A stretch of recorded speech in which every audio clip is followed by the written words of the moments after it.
As IGN stated in their review of Spider-Man PS4, quote, or to make me feel like Spider-Man. Adventure strives to make you feel like Spider-Man. Equestria Girls truly makes you feel like an Equestria Girls. End quote. Today, I'm gonna look at the default best quadrilogy of all time, Equestria Girls. Steven, my boy Steven, you gotta make a My Little Pony film. What's it gonna be about? Twilight Sparkle stressing about becoming a princess?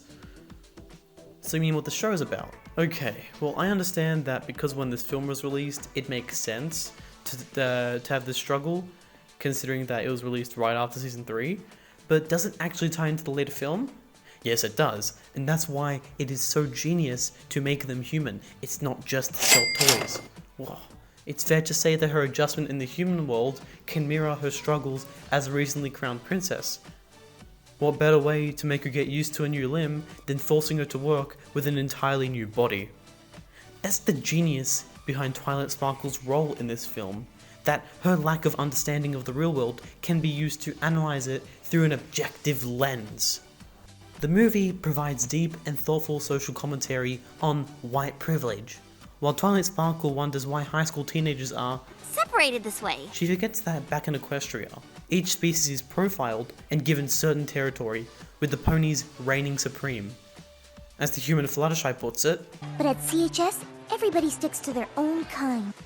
It's literally a race war, Tokyo Drift style. Rainbow Dash's first interaction with Twilight has her promise to help the others if she were to win in a one-on-one football match. Twilight loses, and yet Rainbow helps her anyway. Now, literature standard level peasants may not understand the full implications of this, but me, being a big brain, completely sees the author's intent. Steven, you're a genius, and I get what you're doing. Megan, you're cool too, but my boy Steven, big brain. You see, in this scene, Rainbow Dash is being used to provide commentary on the hand-holding in modern video games and how it gives a false sense of accomplishment to the player. Classic video games like Sonic Forces. Instead of doing anything at all, you can actually walk out of the room, make a cup of tea, come back, and your girlfriend will be right by the finish line. And Telltale. Just Telltale themselves trick the player into believing the falsity of their choices actually having an impact. And of course this comes from Rainbow Dash, the tomboy. For as we know, girls can't play video games. The film shows the support of degenerates who fall in love with virtual women, or waifus, especially the bronies. Throughout the film, Twilight develops sexual desires towards the human Flash Thompson, who recently had the floor wiped with him by the human spider. How strange given the fact that she finds the entire concept of humans to be alien. When returning to Equestria, the feelings are translated onto the guard Eddie Brock, the counterpart to the Equestria Girls' Flash Thompson. At the beginning of the film, she paid no attention to Eddie, for she had not yet gotten to know him. The film is telling the audience, and especially the audience who denounces these so-called degenerates, making the point that it's not about physical attraction, but about the emotional connection made with these characters, with these girls, that make them so attractive, and that things like age and whether or not they're actually animals are just social constructs created by boomers. Also, side note, if the human form is a teenager in high school, does that mean that the ponies are underaged? That could create some problems. Now, this film has some pretty spectacular songs. I swear that damn intro gets me pumped every time. While the later films would have their own kick-ass original themes, this one has a fantastic remix of the Friendship is Magic theme. And the funny thing is that this remix actually outperforms every other remix I've heard. This is very rare for a property, as the best transformations usually come from passionate fans, not the creators themselves. So I'm giving credit where credit is due. Good job, Steven. I don't know who did the music, I'm not looking it up, because my boy Steven, he did everything. Good job, Steven. Now, Lego Movie, the second part, had a joke about irritatingly catchy pop songs, and Equestria Girls is full of them. Time to Come Together is pretty schwanky, and the song This Is Our Big Night is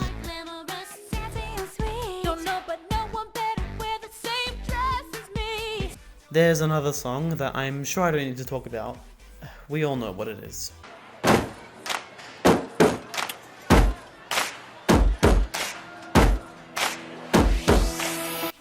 The Cafeteria song is unironically one of my favourite songs because of just how damn catchy it is. While it does demonstrate how stiff and kind of creepy the animation in Equestria Girls can look, the song truly makes you feel like a cafeteria. Now, it is at this moment that I realised just how influential Hasbro has been to the YouTuber Afmao. Many people, Jess included, have made the connection between her work and the Final Fantasy series very clear, as it liberally borrows from Final Fantasy. However, I'm putting my hoof down and telling all of you that it was actually My Little Pony and Equestria Girls this entire time. It was this shot here of Twilight and Flash that really made it click in my big brain. So, let me break it down. Break it down for me. Female protagonist Twilight Sparkle, or Afmao, comes to a new town. It turns out that she and the friends that she makes are actually carrying the legacy of 6 Divine Warriors. The enemy of the Divine Warriors was one of their own, a friend who was tortured by the darkness and was remembered by history to be a villain, when in reality he was in fact neglected by his friends. The main character's power stance is spread wings and glowing white eyes. Maestri/Equestria Girls takes the same characters and instead removes the majority of the fantasy elements, but not entirely, as magic still exists, and puts them in a more modern setting, high school included. The first major villain is a conniving butt wipe, except I find Ian's character irritating, while Sunset Shimmer is far superior. Also, the main character develops feelings for the tall, cool guy who plays a guitar. By the end, the main character, with the power of friendship, that's how relics work by the way, power of friendship, gains the glowing white eyes and wings of her counterpart and beats the bad guy. And people complain that just plagiarized from Final Fantasy. You know, that's a pretty good photo edit, especially considering the quality seems unaffected. Maybe Sunset Shimmer's pretty... Wait, are you...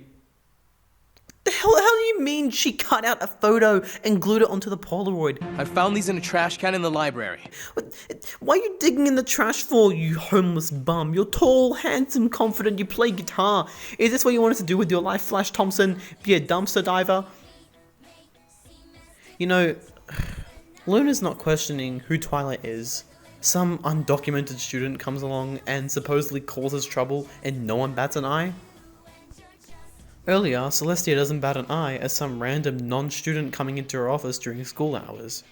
She just acts like it's a student, and then tells her about how the crown was given to Luna for safekeeping. Bruh, if the crown looks worthless, then why do you care so much?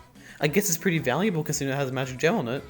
But this random crown they found is being used for a full formal? If you think it's valuable, why don't you sell it?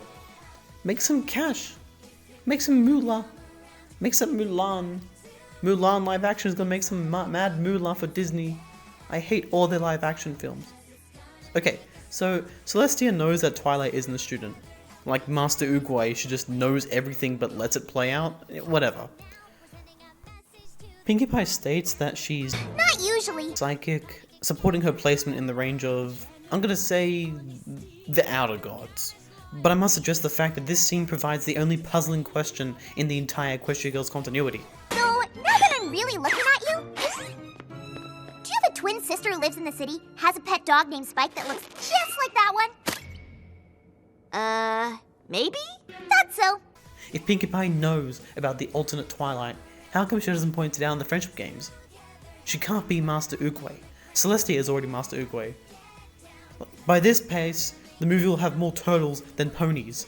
Turtles, Michael Bay, Transformers, Hasbro. They're making a Michael Bay Equestria Girls movie. That's what the 2020 film is. It's not My Little Pony Generation 5. It's Equestria Girls. Directed by Michael Bay. This is the greatest thing in the world. So, Applejack's design is pretty fine, I guess. It's weird how their pony forms are more attractive than the human forms, but like I said earlier, the art style and animation is somewhat off, I guess? The closest I'd say is Rarity, but her pony form is pretty damn hard as it is. The film relishes in Easter eggs littered throughout the school and town. Every pony gets a cameo, with the Cutie Mark Crusaders looking less adorable than their pony selves do, of course. And for some reason, getting a built-up reveal is Big Mac. The best design in the series is definitely Sunset Shimmer, probably because she was designed to be a human first and a pony second. That's close enough! Holy is Sunset Shimmer gonna smash Twilight's skull? This just got interesting. You know, the franchise inspired more than just Aphmau. You could not live with your own failure. Where did that bring you? Back to me. The inciting incident for our protagonist coming together was a character that betrayed the throne and gained possession of a stolen powerful artifact. And the team's final battle is trying to keep a powerful artifact away from the villain and towards the portal that leads to a different reality. And you thought that the finale of MLP Season 9 was just coincidentally looking like Avengers Endgame? Nah, Disney stole from Hasbro yet again. I'll take that.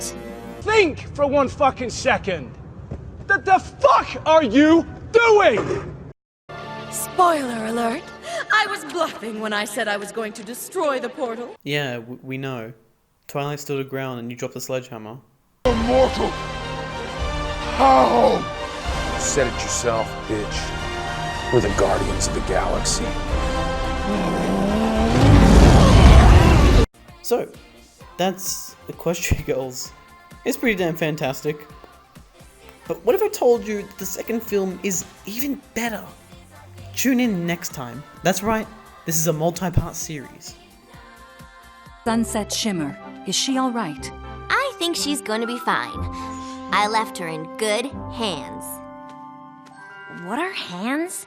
What the hell do you mean what are hands? Spike has hands, he has hands, there's hands, claws, they're called hands. Hands exist in your world. The fuck are you doing?